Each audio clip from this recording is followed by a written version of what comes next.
Bonjour, alors aujourd'hui on va travailler sur Chantre. C'est un poème un peu particulier, vous remercierez Benjamin parce que c'est lui qui avait envie de le faire. Enfin moi ça m'arrange bien.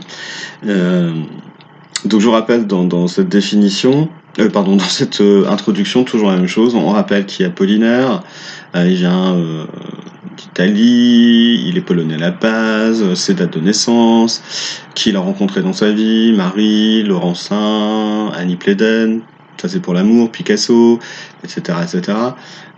On dit son mouvement littéraire, pré-surréaliste, mais il essaie de faire du cubisme dans la littérature, alors que c'est que pour la peinture, blablabla. Et puis on donne 1913, la date d'Apollinaire, on dit qu'il a écrit d'autres recueils de poésie, mais pas beaucoup, et une pièce de théâtre qui s'appelle Les Manuels de Tiresias. Voilà, après on va se concentrer sur notre recueil et sur notre poème en particulier, où il est placé. On est toujours dans le début du recueil, j'ai fait beaucoup de poèmes dans le début, tant pis. On est dans le début du recueil. On est plutôt en fait dans un recueil qui parle de la douleur d'aimer en fait.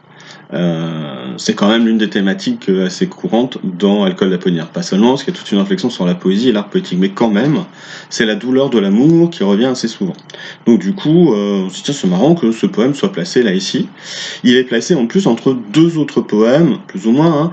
Le poème qui va suivre Chantre, c'est Crépuscule. On va pas l'étudier, c'est pas forcément transcendant, mais surtout ce que vous allez remarquer, c'est la dédicace de Crépuscule, c'est à Mademoiselle Marie Laurencin. Bon tiens, on se dit c'est une des femmes aimées. Le poème qui suivra, c'est Annie. Et avant, vous aviez Palais, mais surtout Colchic, mais surtout vous aviez la chanson du mal-aimé qui faisait au moins 12 pages, avec plein de petits poèmes à l'intérieur. Autrement dit, Chantre, c'est encadré par des poèmes qui parlent d'amour douloureux, et par des poèmes un peu longs aussi. 12 pages pour mal-aimé et beaucoup plus long pour le reste. Autrement dit, on a l'impression que ce poème, c'est un peu comme une respiration. Une ligne pour respirer, une page pour respirer. Dans ce recueil, on a vu dans la composition qu'il alternait poème long, poème court, poème long, justement pour donner cette sorte de rythmique dans le recueil. Donc du coup, c'est une des premières justifications de ce poème. Mais on va se dire, bah tiens, si ce poème Chantre est placé au milieu de chants d'amour difficiles et douloureux, mais peut-être que ça parle d'amour alors. Est-ce que ce serait un poème d'amour ? Alors, plus particulièrement problématique, je pense qu'on va plus se demander en quoi ce poème surprenant d'un seul vers peut-il vraiment être considéré comme un poème ? Comment ça se fait que c'est un poème ?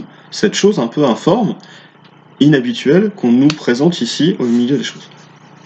Comment cette seule ligne peut-elle être considérée comme un poème par entière, en gros ? Ça, c'est notre problématique. On va le traiter, c'est une lecture linéaire, mais au final, comme on n'a qu'un vers, on va faire des sauts tout le temps. Sinon, on va pas commenter le L', puis le premier adjectif. Par contre, vous serez vraiment dans quelque chose de précis, et ça va être obligé. Aussi de bien vous... Il faudra l'apprendre par cœur presque cette explication, en tout cas. Des choses que vous ne pourrez pas retrouver réinventées. Parce qu'on va devoir aussi s'appuyer sur des définitions de dictionnaire pour comprendre des choses.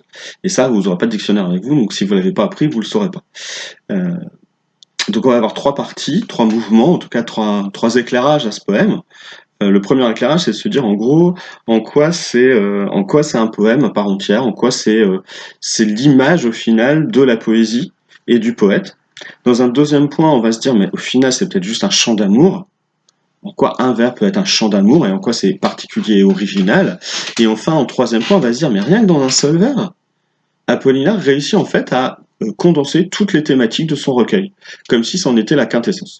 Voilà, vous allez voir ces trois points-là, je vous fais ça dans une autre vidéo, c'est découpé en trois, je pense, aujourd'hui. Voilà.